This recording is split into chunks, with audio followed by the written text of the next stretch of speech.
This is the Infinix S5 Lite, and it's one of those phones that has me torn. In one respect, it's a really capable, really interesting device considering the price. But at the same time, it suffers from issues that we've seen from Infinix devices in the past. So let not me waste time and then get right into the video.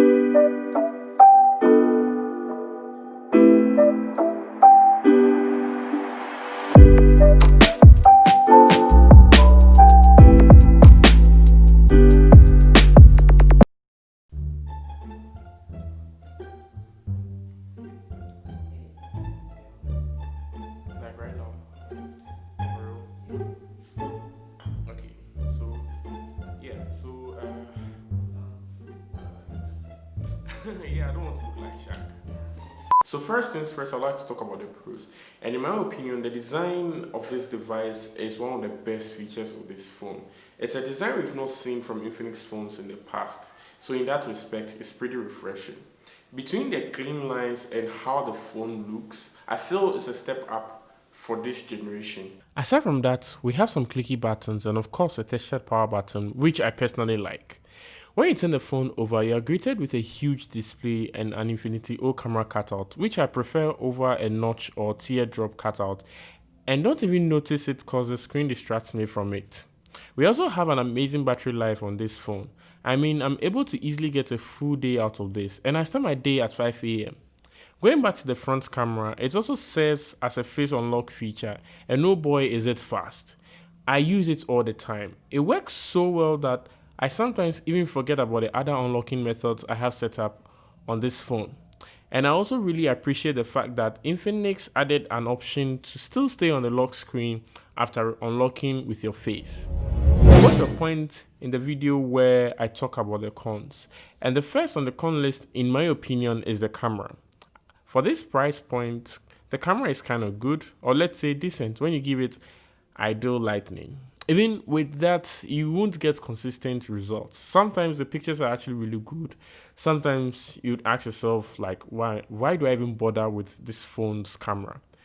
But overall, it's decent and it's kind of good. I even had a friend of mine do a mini shoot with it. I'll leave a link to that in the description or in the card up above for you to check it out. But then I'd prefer you finish watching this video first. Given the amount of hype that was put around this phone's camera or this phone in general, it's rather disappointing. I even reached out to a friend of mine who also uses the Infinix S5 Lite to share her thoughts on the portrait mode in the camera and some other things. And she shot this video or her video with the Infinix S5 Lite. So yeah, this is more or less like a sample from a video standpoint, the audio and video together. When it comes to the camera, the front and the back camera, portrait feature is really bad because it doesn't focus on the objects, especially the back camera. It doesn't focus on the objects, it blurs the objects together with the background. And the front camera also sometimes blurs you, the human, together with the background. Also, the front camera has a disadvantage of lightning in the evening. Video and pictures in the evening are not clear without good lighting system because of the Infinity O display. So it makes there's no front camera flashlight for it, therefore your pictures wouldn't come out clear. So if you're buying the Infinix S5 because of portraits and then evening activities, then it's a no. Any other thing on a scale of 0 to 10, I will rate it 5 for camera features. And there's been so many times I've taken pictures or photos with this phone, then later I go into the gallery to either share the photo or edit it. Then I realize the photo wasn't saved or isn't there after I have like tapped the shutter button or something like that. So another con for me is the fact that the auto brightness feature is non-existent on this phone. I mean, it's one of those features on the phone you won't know how useful it is until it's not there. I know this phone has it because it works on the lock screen for the face unlock feature when you're in a dark setting or in a dark place. But it doesn't work anywhere else on the phone. And I don't know if it's an issue with mine particularly or that's how all other S5 Lite devices are. The fact that I always don't get notifications from some apps I use is a very big con. Apps like Slack for work, Telegram, Discord, and even YouTube Studios and some other apps are not able to notify me or send me notifications unless I open the app, which defies the purpose of having them on my phone. This might not necessarily be a con for others, but then for me it is. And then that is to do with software updates. When considering a phone to buy, whether or not it will get software updates, be it security or version updates, counts as one of the factors to actually get the phone.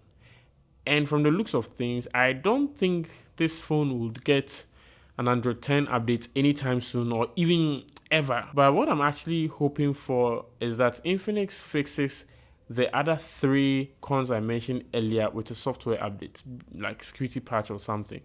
The speakers on this phone can either be a pro or a con, depending on how you look at it. In one respect, it gets as loud as you'd expect from a phone at this price point, or really any phone at all. But then it lacks a bit when it comes to the sound quality. The sound that comes from this phone is teeny and also lacks a bit of bass. At the end of the day, this phone is a very decent device and I could recommend it to anyone who would want some. That is, if you're on a budget and you want a phone that looks good and then gives you somewhat decent or good performance for your money, I'll say this phone is a good choice. Either way, thanks for watching, and I'd like to give a huge shout out to Cyber Reviews and then Tech PhD for being the first people to comment on my previous video. If you want to be featured or given shout outs in my videos, do well to be one of the first people to comment on my videos. And to do that, you would have to subscribe and then you have to have the post notifications turned on.